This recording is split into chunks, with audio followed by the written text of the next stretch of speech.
Hello everyone, welcome to Learning World. In this lesson, today I am going to talk about three structure which are very important in your spoken English and writing. আজকে আমি তিনটা structure নিয়ে কথা বলবো যা আমরা দৈনন্দিন জীবনে ইংরেজি বলতে গিয়ে এই স্ট্রাকচারটা ব্যবহার করে আমরা ফ্লুয়েন্টলি ইংরেজি বলতে পারবো এবং অনেক সময় লিখতে গিয়েও আমাদের কাজে লাগবে। ওকে, তাহলে আমি শুরু করি।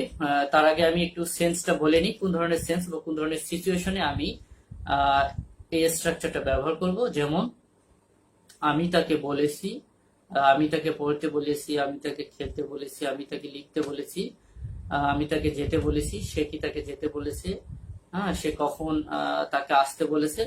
এই ধরনের সেন্টেন্স ইংরেজিতে ট্রান্সলেট করতে আমি এই স্ট্রাকচারটা ব্যবহার করব। তাহলে প্রথমে আমি ফার্স্ট স্ট্রাকচারটা বলে নিই। ফার্স্ট স্ট্রাকচারটা হচ্ছে আমার সাবজেক্ট প্লাস হ্যাভ অথবা has plus verb plus object plus infinitive verb plus extension. তাহলে আমি আবারও স্ট্রাকচারটা বলি। Subject plus have has plus verb, এখানে ভার্ব হিসেবে ব্যবহার করব টোল্ড বা ask, plus object plus infinitive verb plus extension. এর আগেও আমি কিন্তু ইনফিনিটিভ ভার্ব বলছিলাম। ইনফিনিটিভ ভার্বটা হচ্ছে এরকম, যেমন খেলতে টু প্লে, লিখতে টু রাইট, খেতে টু ইট, এই ধরনের ভার্বকে আমি ইনফিনিটিভ ভার্ব বলি বা আমরা বলে থাকি। তাহলে এই স্ট্রাকচারটা দিয়ে ফার্স্ট আমি একটা এক্সাম্পল দেই এবং এক্সাম্পলটা হচ্ছে এরকম, আমি তাকে খেলতে বলেছি। তাহলে কি হবে? I have asked him to play. আমি তাকে খেলতে বলেছি। I have asked him to play. আমি তাকে খেতে বলেছি, কি হবে? I have told অথবা asked, আমরা যে কোনো একটা ব্যবহার করব, তবে askedটা সবচেয়ে বেশি ব্যবহার করব এবং এটা ব্যবহার করলে ইংরেজি বলার সময় askedটাই খুব ব্যবহার করাটা বেটার আমি মনে করি। I have asked him to eat. আমি তাকে খেতে বলেছি, তাহলে কি হবে? I have asked him to eat. ওকে, আমি আরেকটা এক্সাম্পল দিতে পারি। যেমন আমি তাকে আগামীকাল সকাল 9টায় ফোন করতে বলেছি। তাহলে কি হবে? I have asked him to call at 9 a.m. tomorrow. ওকে, আমি আরো কিছু এক্সাম্পল দিব। যেমন আমি তাকে যেতে বলেছি বা আমি ওকে যেতে বলেছি। তাহলে কি হবে? I have told him to go. তাহলে আমি যদি বলি যে সে তাকে যেতে বলেছে বা সে ওকে যেতে বলেছে, তাহলে এটা ইংরেজিটা হবে কি? সে তাকে যেতে বলেছে। He has told বা asked him to go. He has asked him to go. সে তাকে যেতে বলেছে। তাহলে আরেকটা এক্সাম্পল দিতে পারি, সে তাকে পড়তে বলেছে। He has told him to read অথবা স্টাডি ব্যবহার করতে পারি। আমি বলে নিই একটু, যদি আমরা পড়াশোনা একাডেমিক পড়াশোনা হয় তাহলে আমি স্টাডি ব্যবহার করব, আর যদি আদার্স কোনো পড়া যেমন নিউজ পেপার, স্টোরি, এই ধরনের পড়ার ক্ষেত্রে আমি রিড ব্যবহার করব। তো তাহলে আমি এক্সাম্পলটা আবার বলে নিই। আমি তাকে পড়তে বলেছি। I have told him to read. ওকে, সে তাকে পড়তে বলেছে, তাহলে কি হবে? He has told him to read. ওকে, আমি তাকে আরেকটা এক্সাম্পল দিই। আমি তাকে চিনি আনতে বলেছি। তাহলে কি হবে? আমি তাকে চিনি আনতে বলেছি। I have asked him to bring sugar.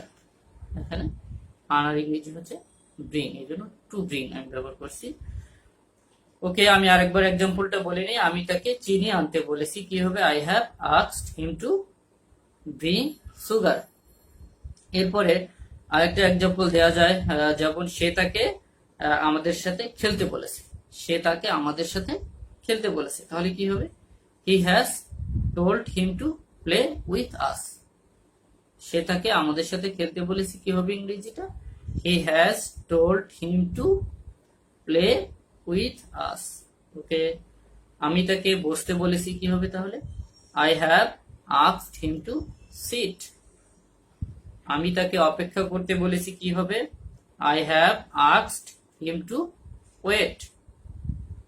হ্যাঁ, সে তাকে অপেক্ষা করতে বলেছে, তাহলে কি হবে? He has asked him to wait. আর যদি বলি আমি তুমি তাকে অপেক্ষা করতে বলেছো, তাহলে কি হবে? You have told him to wait. ওকে, একদম সিম্পল। হ্যাঁ, আমি এরপরে আরেকটা স্ট্রাকচার ব্যবহার করব। আমি প্রায় 10টা এক্সাম্পল এখানে দিয়েছি। এই 10টা এক্সাম্পল ব্যবহার করে বা 10টা এক্সাম্পলের আলো ধরনের আরো অনেক এক্সাম্পল আমি ব্যবহার করব এবং প্র্যাকটিস করব। ওকে, তাহলে আমার সেকেন্ড স্ট্রাকচারটা হচ্ছে হ্যাভ। এরপরে আমি ওকে, তাহলে আমার সেকেন্ড স্ট্রাকচার হচ্ছে হ্যাভ। যেহেতু আমি প্রশ্ন করব, এই জন্য আমি এখানে হ্যাভ হ্যাজটাকে সামনে নিয়ে আসবো। ওকে, তাহলে স্ট্রাকচারটা বলি নেই। হ্যাভ অথবা has plus subject plus verb, এখানে আমি ভার্ব হিসেবে ব্যবহার করব টোল্ড অথবা asked, plus object plus infinitive verb plus extension. Okay, তাহলে আমি আবারও স্ট্রাকচারটা বলে নেই। আমার স্ট্রাকচারটা হচ্ছে হ্যাভ অথবা হ্যাজ প্লাস ভার্ব, ভার্ব হিসেবে থাকবে আমার টোল্ড অথবা asked plus object plus infinitive verb plus extension. এবার আমি কিছু এক্সাম্পল দেখে নিই। যেমন okay, the first example is like that, তুমি কি ওকে আসতে বলেছো? তুমি কি ওকে আসতে বলেছো?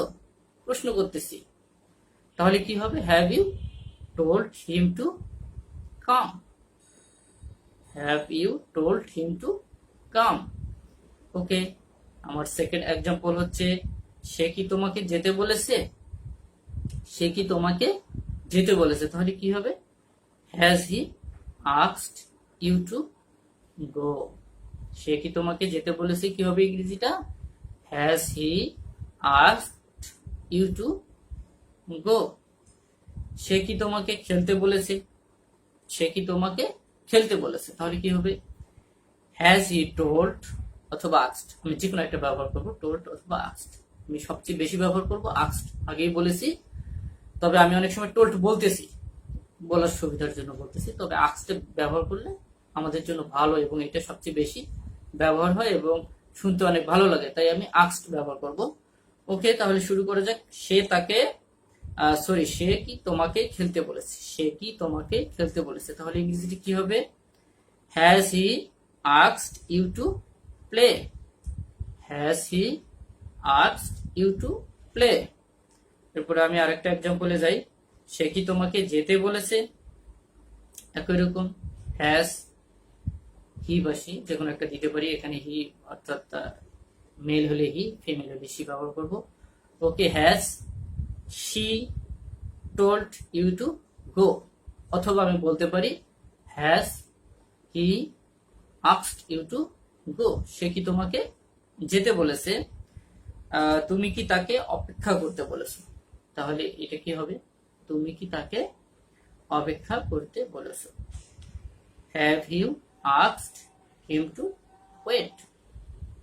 Have you asked him to wait? তুমি কি তাকে অপেক্ষা করতে বলেছো? আমি আরেকটা এক্সাম্পল দিব এই স্ট্রাকচারটা দিয়ে। সে কি তোমাকে পড়তে বলেছে? সে কি তোমাকে পড়তে বলেছে? তাহলে কি হবে ইংরেজিটা? Has he told him to read? Okay, আমি যদি বলি সে কি তোমাকে নিউজ পেপার পড়তে বলেছে? তাহলে কি হবে? সে কি তোমাকে নিউজ পেপার পড়তে বলেছে?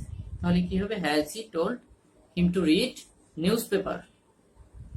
ওকে, এখন আমি অনেকগুলো এক্সাম্পল দিলাম, তবে আমার স্ট্রাকচারটার সাথে মিল আছে কিনা আমি একটু দেখে নিই। যেমন আমি এখানে বলেছিলাম হ্যাভ অথবা হ্যাজ ব্যবহার করব, এরপরে সাবজেক্ট ব্যবহার করব, এরপরে ভার্ব ব্যবহার করব। ভার্ব হিসেবে থাকবে আমার টোল্ড অথবা আস্কড, এরপরে থাকবে অবজেক্ট, এরপরে infinitive verb plus extension. Okay, তাহলে আমি লাস্ট যে এক্সাম্পলটা দিচ্ছি সেই এক্সাম্পলটা দিয়ে স্ট্রাকচারটার সাথে একটু মিল করে দেখবো যে আমার স্ট্রাকচার সাথে আমার স্ট্রাকচার এবং এক্সাম্পল ঠিক আছে কিনা। ওকে, যেমন আমি হ্যাভ হ্যাজ ব্যবহার করতে বলেছি, তাহলে এখানে আমি বাংলাটা বলেছি কি, সে কি তোমাকে নিউজ পেপার পড়তে বলেছে, সে কি তোমাকে নিউজ পেপার বা খবরের কাগজ পড়তে বলেছে কিনা। তাহলে আমি এখানে যেহেতু সে আছে, তাহলে এখানে আমি কি ব্যবহার করবো, হ্যাজ। এখানে আমার হ্যাভ হ্যাজ থেকে নিব আমি has. Has he, subject have বা হ্যাজ থেকে আমি নিলাম হ্যাজ, সাবজেক্ট থেকে নিলাম হি, এরপরে আমি ভার্ব টোল্ড অথবা আস্কড থেকে নিব আস্কড, যে কোনো একটা নিতে পারি। এখানে আমি আস্কড নিলাম। Has he asked him, object থেকে আমি নিলাম হিম, যেহেতু তাকে, এই জন্য আমি নিলাম হিম। এরপরে আমি নিব কি ইনফিনিটিভ ভার্ব। ইনফিনিটিভ ভার্ব হচ্ছে এখানে আমার পড়তে, তাহলে নিব কি টু রিড। এরপর এক্সটেনশন হিসেবে আমার আছে কি নিউজ পেপার। ওকে, তাহলে আমি স্ট্রাকচারটা আবার বলে নেই। আমি আমি স্ট্রাকচারটা আবার বলিনি। হ্যাভ অথবা has plus subject plus verb, verb হিসেবে থাকবে আমার আস্কড অথবা told plus object plus infinitive verb plus extension. এক্সাম্পলটা হচ্ছে কি, সে কি তোমাকে নিউজ পেপার পড়তে বলেছে। Has he asked him to read newspaper. Okay, এরপর আমি থার্ড স্ট্রাকচার, অর্থাৎ আমি 3 নম্বর স্ট্রাকচারটাতে যাব। একই রকম সেম স্ট্রাকচার, আমি কিন্তু মূলত 3টে স্ট্রাকচার না, আমি এখানে একটা স্ট্রাকচার দিয়ে 3 ধরনের সিচুয়েশনের এক্সাম্পল দিয়েছি। তাহলে যাই আমার থার্ড স্ট্রাকচারটাতে যাই। থার্ড স্ট্রাকচারটা হচ্ছে এরকম, ডাব্লিউএস। আমি জাস্ট এখানে ডাব্লিউএস ব্যবহার করতেছি। ডাব্লিউএস যেমন কেন, কখন, কি, কিভাবে, এই ধরনের সিচুয়েশনে আমি এখানে ডাব্লিউএস ব্যবহার করব। যেমন তাহলে স্ট্রাকচারটাতে আবারও যাই, ডাব্লিউএস প্লাস হ্যাভ অথবা has plus subject plus verb, verb হিসেবে থাকছে আমার টোল্ড অথবা asked plus object plus infinitive verb plus extension. Okay, এরপর আমি এক্সাম্পলে যাব। তাহলে the first example is like that, তুমি ওকে কেন আসতে বলেছো, তাই না? তুমি ওকে কেন আসতে বলেছো, তাহলে ইংরেজিটা হবে কি, এখানে যেহেতু কেন, সেজন্য ডাব্লিউএস থেকে আমি নিব হোয়াই, বাকিটা সবাই করি। হোয়াই, তুমি ওকে কেন আসতে বলেছো, তাহলে কি হবে, why have you told him to come. একদম সিম্পল, তুমি ওকে কেন আসতে বলেছো, why have you told him to come। তবে এখানে আমি টোল্ডের জায়গায় আস্কড ব্যবহার করতে পারি। এরপরে সেকেন্ড এক্সাম্পলটা হচ্ছে, সে তোমাকে কখন দেখা করতে বলেছে, তাই না? আমরা বলতে পারি এখানে এরকম যে সময় সে তোমাকে কখন দেখা করতে বলেছে, তাহলে কি হবে, when, ডাব্লিউএস থেকে আমি এখানে নিচ্ছি when has he বা she। যদি আমি প্রথমে বলছিলাম মেল হলে হি ব্যবহার করব, ফিমেল হলে সি ব্যবহার করব, তাহলে আমি যে কোনো একটা ব্যবহার করতে পারি। when has he asked him to meet, সে তোমাকে কখন দেখা করতে বলেছে। when has he asked him to meet। ওকে, তারপর আমি আরেকটা एग्जांपल দিয়ে দিই, তুমি ওনাকে কখন যেতে বলেছো, তাই না? তুমি ওনাকে বা ওকে, যেখানে তুমি ওনাকে কখন যেতে বলেছো, তাহলে কি হবে, when have you asked him to go। কখন যেতে বলেছো, তাহলে কি হবে, তুমি ওনাকে কখন যেতে বলেছো, when have you asked him to go। ওকে, এরপরে আমার লাস্ট এক্সাম্পলে যাচ্ছি আমি। আর আমি এক্সাম্পল দিয়ে দীর্ঘ করব না ভিডিওটাকে, এই জন্য আমি লাস্ট একটা এক্সাম্পল দিয়ে শেষ করব। তাহলে আমার লাস্ট এক্সাম্পলটা হচ্ছে, সে তোমাকে কেন দেখা করতে বলেছে। এরকম আমি বলতেই পারি, সে তোমাকে কেন দেখা করতে বলেছে। এর আগে আমি যেমন একটা এক্সাম্পল দিয়েছিলাম, সে তোমাকে কখন দেখা করতে বলেছে। আমি এখন বলতে পারি, সে তোমাকে কেন দেখা করতে বলেছে। তাহলে কি হবে, why has he told you to meet। Why has he told you to meet?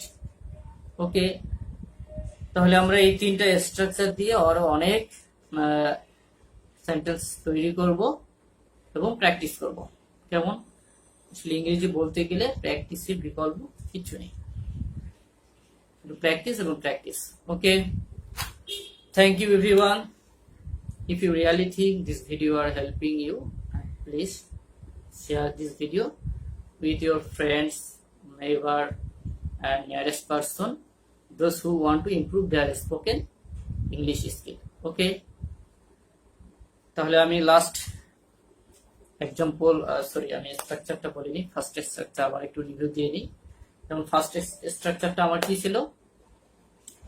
Subject plus have has plus verb হিসেবে ব্যবহার করছিলাম টোড অথবা asked, plus object plus infinitive verb plus extension. আমার এক্সাম্পলটা ছিল এরকম, আমি তাকে খেলতে বলেছি। I have told him to play. আমার সেকেন্ড স্ট্রাকচারটা ছিল এরকম, হ্যাভ অথবা has plus subject plus verb plus object plus infinitive verb plus extension. তাহলে এটার এক্সাম্পলটা হবে এরকম, সে কি তাকে খেলতে বলেছে? সে কি তাকে খেলতে বলেছে? তাহলে কি হবে? Has he asked him to play. এখন আমি আমার থার্ড এক্সাম্পলটা স্ট্রাকচারটাতে যাই। যেমন ডাব্লিউএইচ প্লাস হ্যাভ অথবা has plus subject plus verb হিসেবে থাকছে আস্কড অথবা told plus object plus infinitive verb plus extension. যেমন আমি একটা এক্সাম্পল দিতে পারি, সে কখন তোমাকে টিভি দেখতে বলেছে। ওকে, তাহলে কি হবে? সে কখন তোমাকে টিভি দেখতে বলেছে। তাহলে আমি কি বলতে পারি? কখন? when has he told you to watch TV. Okay, বা বলতে পারি সে তোমাকে কেন মুভি দেখতে বলেছে। why has he asked him to watch movie? Simple. Okay, thank you everyone, thank you so much.